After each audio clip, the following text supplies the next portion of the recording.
Over all the earth you reign on high, every mountain stream, every sunset sky. But my one request, Lord, my only aim, is that you'd reign in me again. Lord, reign in me, reign in your power over all my dreams.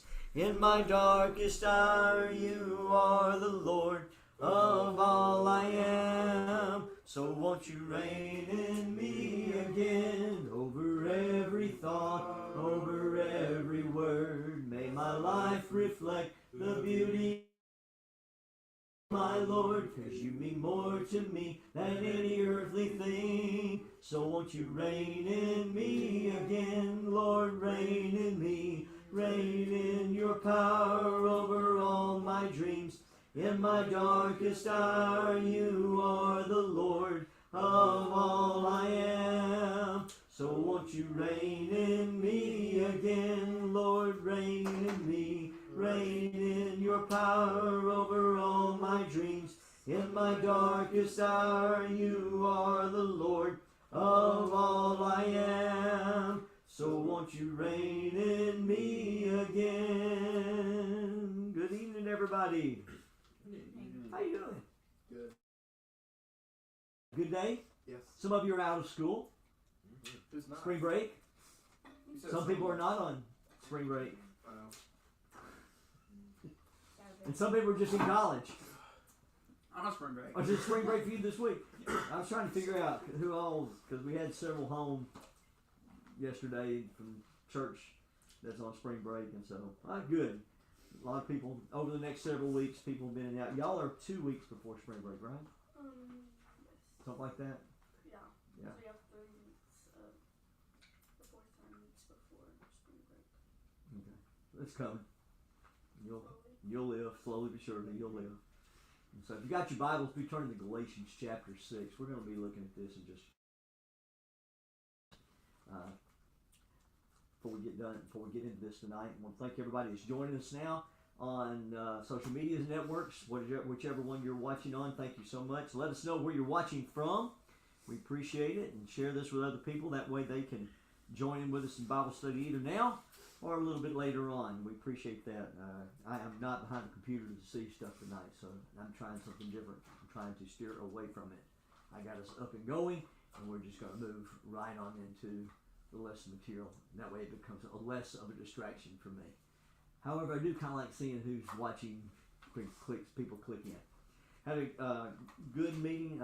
Understand West 7th went real well last night. Had a good turnout for the area-wide day. I was in Winfield, Alabama last night and speaking at an area-wide down there. And so they had a good number there, and appreciate the opportunity. Robbie Daniel, one of my good buddies who's the youth minister down there. They did a tremendous job having things together. So, Galatians chapter 6. It's Paul writing to the city of Galatia, and he's talked to them about some things that takes place in their city, the good, the bad, the ugly. That's a typical Paul letter when you read of it. He's always encouraging, but he also wants the people, when he sees something that's noticeable, wants them to change, wants them to do the things that are right. So, kicking this off, and thank you, Matthew. I'm going to give you the props for doing this last week while I was out of town at a hockey game with 70 other youth ministers. Wow. I think I'd rather be with you. No, I didn't say that. We had a great time last week. But so you brought in some discussion stuff last week, and I heard it went very, very well. So when you know a peer, one of your peers, is actively engaging in something that is sinful toward God, is the common thing that you see that happens? What is the common thing that happens in your circles? Because all of you got different circles. I mean, different schools and things like that. You know, the one common thing, and maybe in different churches and stuff like that. What's the one common thing when you actively know someone that is engaging in something that is sinful against God, going against God? What's the one common thing you see that happens? Gossip. Huh? Gossip. Okay, you've got the gossip chain that takes place. You've got the, did you heard about what Johnny's done, Susie, what she's done? And the gossip chain comes out there. What's the problem with the gossip chain? Doesn't help nothing. Doesn't help. And It's like a game of telephone. It gets mixed up. Like it's not the same thing. it's not the same thing. Sometimes not true. Sometimes it's not true. And so, y'all think that's the biggest thing that y'all see what happens when you see that happen? Is it the gossip thing that would be the big ticket thing? Or what else? What else do you see? Nothing happens. You don't do Okay. anything. Okay. It spreads. Huh? Like people join in. It depends on what it is. But a Okay, lot of some times- people may join in with it, but I think you hit the nail on the head right here. Nothing. Nothing happens. Nobody goes and talks to him. Nobody expresses concern. Y'all were little when the series came out, but you're still familiar with it. The Duck Dynasty series. All right. The youngest son, Jace. I'm not sure where he's at, but Jace is in it. Jace has an interesting story. He was the black sheep of the family, so to say. He was the rebel. He was the one that was always doing something wrong, whether it be with alcohol or drugs or something in that fashion. And he really, according to the story, he went out on this really bad. And finally, his dad and mom, dad and mom were praying for him. Oh, he needs to come back home. He's the prodigal son. And finally, the dad goes to him and actively goes into his life, gets into his business, and brings him back home, in which he turned his life around. And according to his father, when he picked him up and brought him home, when he was in the car with him, he looked at his dad and said, "What took you so long? What took you?" I wonder how many people are waiting just for someone to say something to them, to help them. How many people are waiting? And it goes back to what you said, Matthew. We don't. And I would say that we're talking to teenagers in this room. Same way with adults. It's the same way with adults. Because you know what, we're afraid we're going to hurt somebody's feelings, Channing. We're afraid we're afraid we're going to lose a friend or lose someone that's an acquaintance. Or we have a fear of, what if they come back on me? And and they chew me out, or they get angry with me, or they start things that's not true about me. Take. But is it a risk you take for truth? Is it a risk that you take for truth?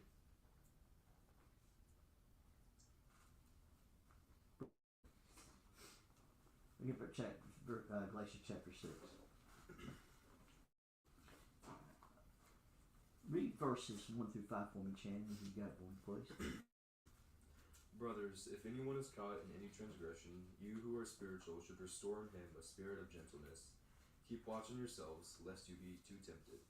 Bear one another's burdens, and so fulfill the law of Christ. For if anyone thinks he is something when he is nothing, he deceives himself. But let each one test his own work, and then his reason to boast will be in himself alone and not in his neighbor. For each will have to bear his own load. Okay. So, not the first rodeo. Somebody doing something wrong. Hey, let's be honest about it for a second. When you have done something that is wrong, maybe the moment that you get called out on it, maybe in the moment it's bad, but in the long run, doesn't it really make things better? Now, I understand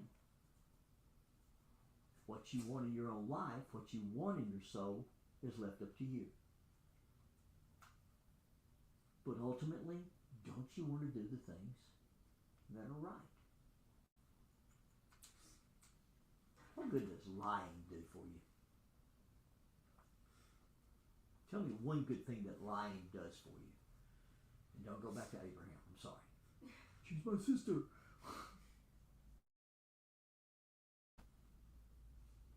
It can delay the punishment you're going to get, but probably about 99% of times they find out that whatever you did, they find out whatever, and then they find out you were lying. So then punishment is stacked upon. Mm-hmm. So what do you have to do? What do you have to do when you tell a lie to stay going? What do you have to do? Keep lying. Huh? Lying consistently. You have to tell another lie to do that. Have you ever done that before? What's the worst part of it? Wow.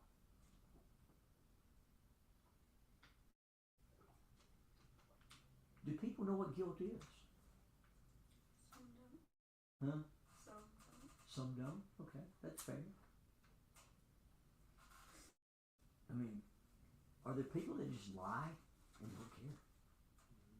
They're cows. When I say cows, you know what I'm talking about? And go back.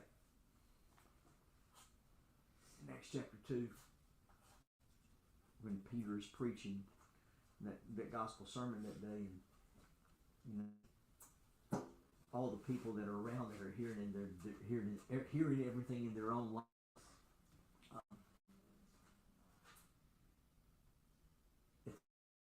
It says they were touched in their heart, cut in their heart. Old King James Version, pricked in their heart. The essence of it is they realized what they'd done. They can't deal with it anymore. That says, man, I wish I was there that day. But if I was there that day, that might have been me. It might have been me. And then the cry out, you know, men and brethren, in other words, how do I correct an offense that I have done? This case was being the one that cheered when they hung Jesus on the cross. The cheering goes on and all that takes place, and you know, and now and everybody's, oh, you mean we put the Messiah to death? We put God to death? Yeah. What do we do? You know, Peter's answer is pretty plain. Repent, change, be converted. If a man is overtaken in any sin, but you who are spiritual, restore someone in a spirit of gentleness, consider yourself.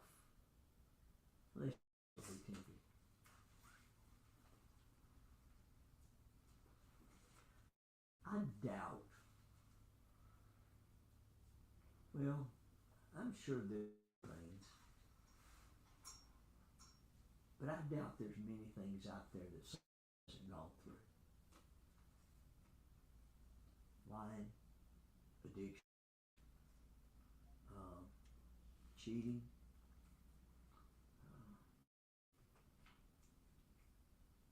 unfaithfulness. Those things that God talks about. I doubt if there's any that someone that's gone through something like that. Something that's pretty right now, and I don't know where this person is with their faith. I consider them faith seeking right now. It is a young man identified and was changing woman. Went through all medical necessities to start his transitionary period with the medicines and everything that was taking place. And his story is that as he was making the transitions, he had he never knew who Jesus was. Heard the name Jesus, but never got to the Word of God. Never really understood what God was about until he went to a random church. And there he understood what God's love was. And he also understood that what he was doing was a separation between he and God with the transition that was taking place. So he began this journey. He began the journey and reclaimed who he was. His name, his whole gender association, quitting everything of the transitionary period. And he's not out to stop anybody from doing this. But he's just out there now letting people know that Jesus is there to help through this. And I thought that was pretty neat. Because if a person is dealing with that type of behavior in their life, sometimes you need someone to talk to. Well, here's this young man that is going through that way too. And I think he's doing exactly what Galatians 6 verse 1 says. He says, restore such a one with gentleness. You're not hitting them over the head with a baseball bat saying, come on back with me. However, I do think there's a time that you do come up to somebody and say, all right, get your act straight. That was the Phil Robertson plant to his son Jace. Get your act straight here, Jack. But notice what he said in the second verse there. Bear one another's burdens and so fulfill the law of Christ. For if anyone thinks himself to be something when he's nothing, he deceives himself. We ought to be humble people. Because you see, the person that struggles with the sin of pornography is no different than the person that struggles with the sin of lying, who struggles with the sin of covetousness, who suffers with the sin of lust, who struggles with sin. None of these are anything like that. But we in the world like to put value on sin. One sin's bigger than another. So if I were to ask you, all right, name me a big sin, what would you say? What's a big sin? Isn't like suicide like the worst? You know what I mean? Like you just go. That's what Like you're not allowed to go to heaven if you. Well, that's a very, very, very good question. In the text, all right, the taking of your life is not really spoken of in that manner. It is ultimately taken. It's the perspective of what happens. I go back to the story of Judas. All right, the suicide that we taught right here in the New Testament is the Judas story. Betrays Christ, 30 pieces of silver. But what's the one thing that he does? He repents. Now, how's he do it? Remember, he goes back to the temple, and this is after the betrayal. He goes back to the temple. What does he do with the 30 pieces of silver? He throws it out. He says, I can't have it. But what he couldn't control, seemingly, because I don't know the mind of Judas. I don't know what was going on in that mind. But obviously it seemingly has something to do with the hurt of Jesus, the hurt of the Son of God, the fact that he did betray him, all of these things mounting up in his life. Was it fair for him to take his life? No. He shouldn't have took his life. But you know what Judas didn't have? He didn't have anybody there with him to bear the burden with him. Would it have been different if Peter had caught him? Hey, Judas, man, you're going to be okay. But he didn't. Thomas, not there. None of the apostles there. We have no one in record of being there for Judas when he took his own life. Now, saved or lost, Matthew? Don't know. God's the ultimate. Do I think there are people that purposefully take their own life in a manner that God doesn't? The answer is yes. But are there people that take their life that maybe lose perspective? Maybe they've lost a perspective in their life where they can no longer bear something that's taken place in their life. We would kind of attribute some of that to mental illnesses. I thank God to God. Suicide's hard. Chalk it up as a sin, still no different than lying. Still no different than killing somebody. It's different than cheating on a test. When I look at the way that God sees sin, I drew this picture for you guys in class one night. It's kind of looking at a farm, and you have the silos. You've got the big, tall, skinny ones, and the short, fat ones, and all of that. All these silos on the wall. And we look at them, and we see different sizes. Well, there's the big one, there's the little one, there's the wide one, there. But God looks down on the top, and he sees the same circle all the way around. God doesn't measure it. God says sin is sin. And I think the purpose of what we should be doing is going to people, urge them not to sin, to not have the separation, but to go to them in gentleness, with a loving heart. Because you see, Daniel, I don't want you to be lost. And you know, you've got people that you friend that you don't want to be lost, right? Isn't that fair assessment? And if you've got peers, friends, family, you don't want to be lost, then you go to them. Now, your approach is going to be everything.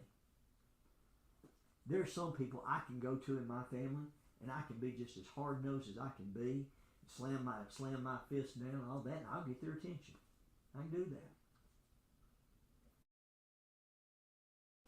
There's some I can't. There's people that way in our own youth group.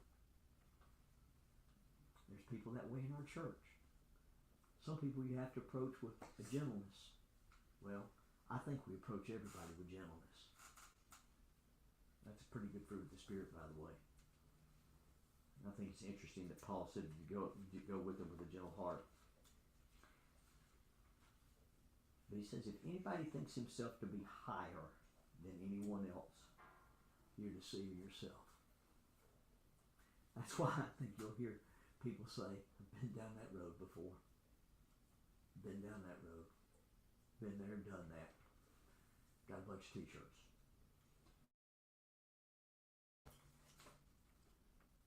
And that's what I think is so helpful, is because if someone has been down that road, they can help me not to go down that road, the way things look.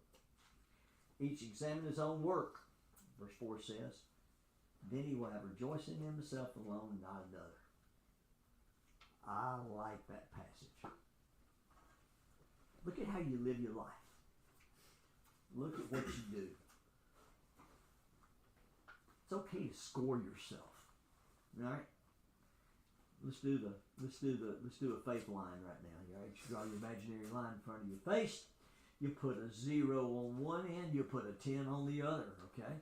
You got that imaginary line there. You want to know what? We're going to ask a few little questions, and you're going to put your little gauge somewhere on there. Number 1, and 0 being bad, 10 being super fantastic, awesome. Where are you at in your relationship with God? I don't want to know that. You're looking at it right now. Is it something that's very, very weak, or is it something that's very, very strong? Where are you at? Or maybe you're just in the middle, or maybe you are just there. Maybe you're just on the line. Second one. Where's your faith in God right now? Believing in Him, believing He's going to help you become stronger, become a person that's going to be deeper in love with Him. Is it very, very strong? Is it a work in progress? Hey, I see the line and it's going up to that 10, but it's just now at a 3. Well, it could be a 3 for various reasons. It could be a 3 because you haven't applied yourself very much. It's another reason maybe I'm just a new Christian and I'm still trying to get there. The key is, for your faith, it needs to be on the line. And it doesn't matter if you're a 1 or you're a 10. If you're on the line, that means you're having faith in God. Third thing. And that 0 scale, 0, 1 to 10 again. Look at it. What am I doing to help myself be stronger in the Lord? Am I in the Word? How much am I in the Word? How much am I in prayer? Let's just call it daily living. 0, 1 to 10. How would I score my daily living for God? 0 being the weakest, being the best. The key is this. Because everybody's different. Everybody's different. Yeah. But he said, let each one examine his own work, and then he'll have rejoiced himself alone, not in another. And then he said this, for each one shall bear his own load. Each one shall bear his own load. Do the things that are good. Do the things that are good. Let's look at the next few verses here, and then we're going to wrap this up with the audience tonight. Verses 6 through 10. Someone read that for me. Same chapter 6, Galatians 6, verse 6 through 10. Let the one who is taught the word share all good things with the one who teaches. Do not be deceived. God is not mocked, for whatever one sows, that will he also reap. For the one who sows to his own flesh will from the flesh reap corruption, but the one who sows the Spirit will reap eternal life. And let us not grow weary of doing good, for in due season we will reap, if we do not give up. So then, as we have opportunity, let us do good to everyone, and especially to those who are the household of faith. So very simple. You should have just did the things that are good. Just do the right things. You know, you get into your classes at school or something like that. You ever have a teacher just look at you and just say, "Hey, can y'all just behave today?" When somebody's that yucky person in the class, and you know they just, and the whole class gets kind of disrupted, and the teacher just kind of looks at you and goes, "Hey, can y'all just behave?" That's basically what Paul was saying there. Just behave yourself and act like Christians. Well, don't act like Christians. Be Christians. Do that. And then I like what he says when he says, "Don't be deceived. God's not mocked. Whatever a man sows, that he'll reap. For he who sows to his flesh will reap." Look, if you're going to live a sinful life, you're going to reap a sinful life. Simple enough. If you go plant apples in a field, plant apple seeds in the field, you're going to get apple trees. And plant apple trees, you're going to get apples on the tree. That's what you're going to get. If you're going to go out and you're going to reap out with lies, guess what's going to happen? You're going to receive lies. Tell more lies. You're going to reap what you sow. Maybe put it like this: choices in your life have consequences. Choices have consequences. And I think of all things that your age bracket needs to remember is the choices that you make now will have consequences for you in the future. It does. It does. Daniel, when you were trying to get into the Air Force Academy, you were applying. They do a pretty thorough background check on things in your life. Is that fair to say? Yes, sir. All right. They're not going to be so worried about a speeding ticket, but they are going to be worried if you had ever stolen anything. That's a pretty big mark against you, even as a juvenile.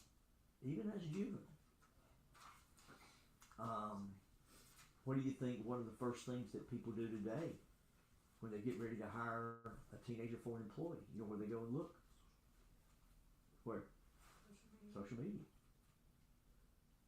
They're going to tap into the Instagrams, and they're going to tap into not Snapchats, but they can. They can go around there and look at all that stuff. They're going to go look at pictures. They're going to see the character of the person there. Someone says, "Well, that's not the real me." Well, maybe it's not the real you, but why are you putting that image there? Does that make sense? I mean, if I go out and look at somebody's Instagram, it pretty much tells me what I need to know about you. The sad case is when you've seen people progress from a state of godliness to a state of ungodliness.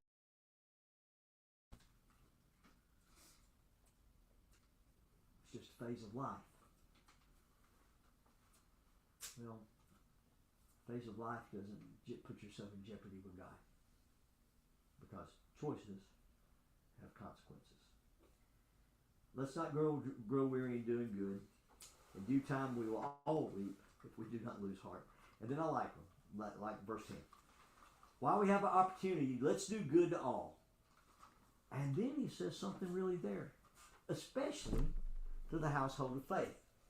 So he's telling the people of Galatia, here's what you need to do. Go out and do some good deeds. You see that neighbor across the road that's over there trying to rake their leaves, and you know they got things to rake their leaves. They got money. They can pay somebody. Maybe you just go over and say, "Hey, look, see you out there raking today. I brought my rake over. Can I help you rake?" Or maybe you see something that's you hear something that's happening in the community. Somebody you have no idea what happens, and then you make that tray of cookies. You go buy a thing of cookies and you take it to their house, saying, "Look, some things are not going well right now. I just want to bring some food over." And then it says this. especially to those of the household of faith. Now, understanding this is a time when Paul is writing that Christians are dispersed. Persecutions that's taking place. And you know who they were relying on to take care of the needs? Other Christians. That's what it does. That's why we're called a family. That's why we're called to be, to take care of our brothers and our sisters. Some of your family does this, I'm sure, or have done it. But I don't know if y'all have grown up in an era like I grew up in, where you had a neighbor that was 2 doors up that lost their jobs, and your grandparents didn't have anything. Grandma would make a pan of biscuits and some potatoes, cut it up, fried potatoes, and she'd take that to Smith family. Why Mr. Smith's out of work? We're gonna take some food. We're gonna take some food to Mr. Smith's house tonight. That doesn't leave much for you and Granddaddy. All right, we'll be all right. I'll have some more tomorrow.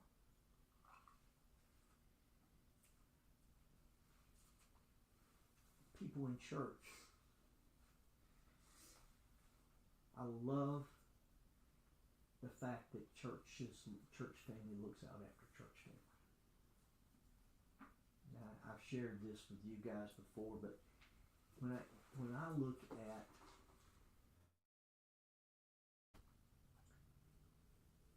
there's been kids in our youth group that can't afford to go to a place. CYC, church camp, Horizons. Those are pretty expensive tickets. And then I always have someone come up to me. Inevitably, it happens after we do the February thing, the Golden Age, Young at Heart, and all that.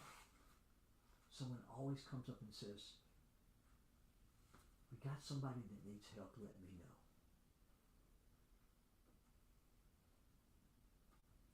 My 13 years at Spring Meadows and 30 years at West 7th.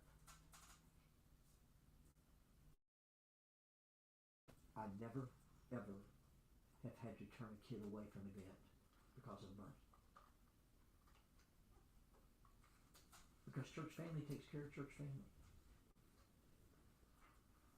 I'm thinking the night that when it was a couple of nights after we'd had a Bible study here, got a phone call early in the morning that someone's house was burning down. And somebody met me and we went rushing. This is back when Walmart was open 24 hours. And 2 kids, mom, grandma, and dad got out of the house with just the clothes on their back. That's all they had.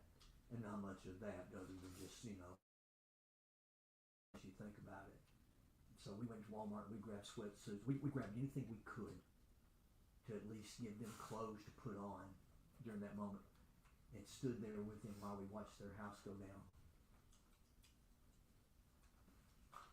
The next day we were literally sifting through the ash of their home and looking for things that could be saved. And we found a few, but they lost a lot. But you know who was there for them? Church family. We built a house. I'm sure there was some money given in ways that I'll never know. And that's okay. That's the way we're supposed to do things. It's because we care for one another as we love for one another. And we do good deeds all the time. We're going to let people go on social media now. Thank y'all for watching, and be back tomorrow. 60 Seconds of Love came later last week. But we'll be back tomorrow with that.